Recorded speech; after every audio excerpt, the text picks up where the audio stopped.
And this tweet was, Brian Windhorst linked Drew Holiday to the Golden State Warriors. And Windhorst said, even the Golden State Warriors, who have interesting young players on their roster, plus a few far-out draft picks and swaps when Stephen Curry might be retired, could join the race, provided they be willing to retrade Chris Paul, who members of the organization have praised for his offseason work of trying to fit in.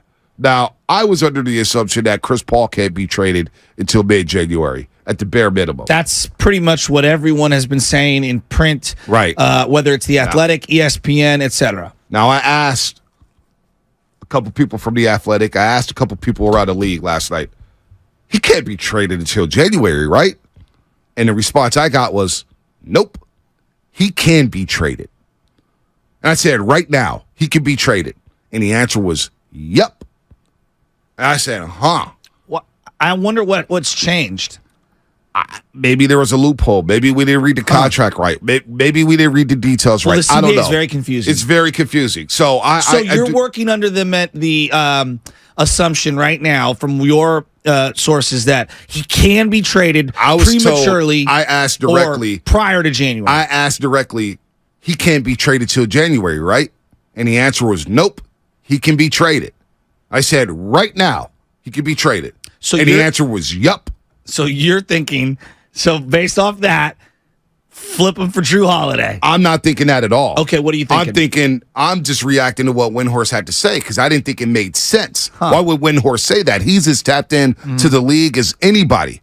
He's tapped in. He knows what's going on. And so for him to say that, and if Chris Paul couldn't be traded to January, why would Brian Windhorst said that? I don't know. He obviously said that because he knows Chris Paul can be traded right now. So I'm not assuming anything. I'm not saying anything. What I'm reacting to is his information that links the Warriors to Drew Holiday. Would you take, just hypothetically then, would you take Drew Holiday for CP3 if you could do that right now?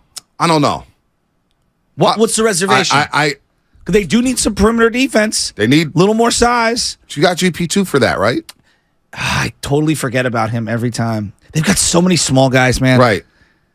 Yeah, but like Drew Holiday is a better basketball player than GP2. I agree. He costs a lot more too, and he's under contract for a lot longer. Yeah, he costs a lot more. And then I'm looking at him just shooting wise, like, yeah, he'll give you 19 points a game. He can knock down shots. He can. He shot 38% from the 3-point line last year and 48% from the field. Not bad. 7 assists. This guy's a bad boy. I mean, it'd be hard to say no to Drew Holiday. It really would. 33 years old. He fits the mentality, too, of the team in terms of, like, grinder, hard-nosed. Right.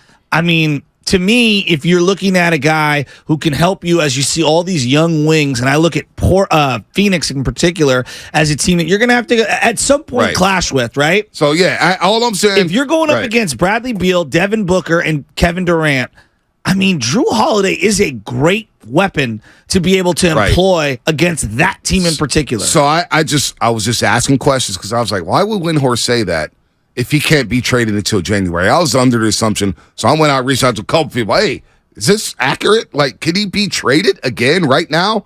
And the answer was, yep, he could be traded right now. So I just put that in the back of my mind. I didn't have any opinion on whether or not trading for this guy. I'm eager. I'm now to the point. Well, I want to see if Chris Paul works with the Golden State Warriors. I do too. I'm intrigued. I'm intrigued by the second unit. I'm intrigued that, boy, can he get the best out of Jonathan Kuminga? Well, no, forget the second unit. I'm intrigued to see what he can do unlocking more efficiency from the half court for Klay Thompson and Steph Curry. Yeah, who's the best facilitating point guard to play with those two? Nobody. Sean Livingston, maybe? Well, and I respect Sean Livingston. But he's not CP3. I get that. No. And we all respect Sean Livingston. Like, CP3 is on a whole nother level in terms of sophisticated offense. I actually think this is the kind of wrinkle that you need to incorporate into the motion offense. Because he runs more pick and roll, right?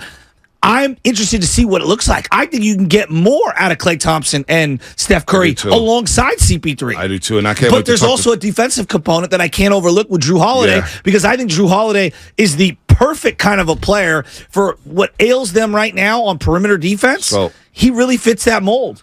But so does a healthy GP2, which is a good counterpoint that you give me. So Drew Holiday makes $34.9 million this season.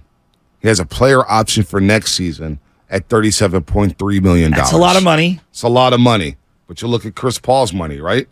And the money does match, right? The money does match when you think about Chris Paul's deal.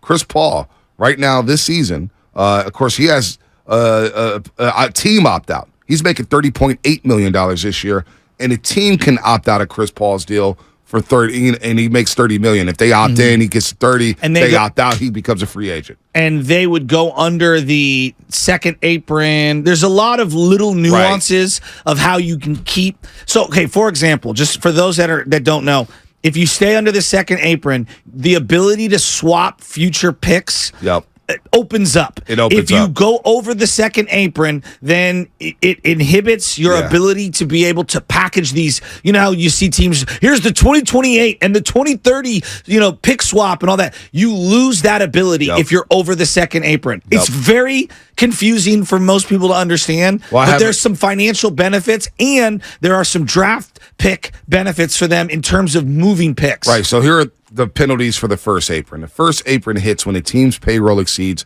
$172 million.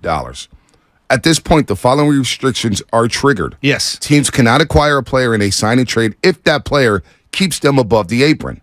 Teams cannot sign a player waived during the regular season whose salary was over the $12.2 million mid-level exception. So that would be the buyout market that we always talk about come March. And salary matching in trades must be within 110% rather than 125% for teams not above the apron. Now, here's the penalties for the second apron. And Mike Dunleavy Jr. kind of touched on this with the Tampering podcast with Anthony Slater and Sam Amick saying, I think the rule was built to stop us. Yeah, 100%. And I believe that too. It was 100% written the to NBA's stop them. version of the Eddie D rule. Yes. The NFL salary cap, I thought, was put in for Eddie DeBartolo because Eddie DeBartolo was spending like crazy. Yes. And I was like, you know what? We need to restrict this guy. He's outspending everybody. Owners are mad, blah, blah, blah. Same thing in the NBA. People were mad at Joe Lacob for going over the tax. And Ballmer. And Ballmer, too. Ballmer, too. Ballmer hasn't had success. Yes. See, if Lacob didn't have the success with the Golden State Warriors, nobody would be complaining about it. But since they're 100%. hanging banners, 100%. people were ticked off. So what are the penalties for the 100%. second apron?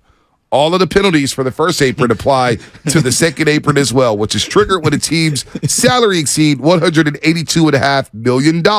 One additional penalty is added when crossing the second apron. No access to the $5 million taxpayer mid-level exception. And starting at the end of the 2023-24 season, even more restrictions will be added to the second apron, which is, you can't use a trade exception. Yeah. Teams cannot include cash in the trade. Teams cannot use a trade exception generated in a prior year. And first-round picks 7 years out are frozen, which means you're unable to trade picks in the future, 2029, 2030, all that stuff. Which is how most of these superstar trades, not this one, but most of the superstar trades happen.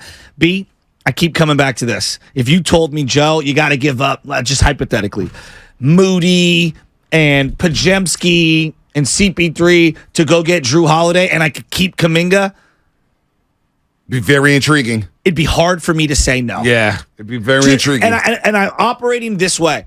When I look at Jamal Murray, when I look at De'Aaron Fox, when I look at Devin Booker, when I look at Bradley Beal, and I look at Luka, I look at all these elite offensive weapons out on the perimeter. I love GP2. I think Drew's just a better player who fits both ends of the floor better for this team, even though he's exponentially more expensive.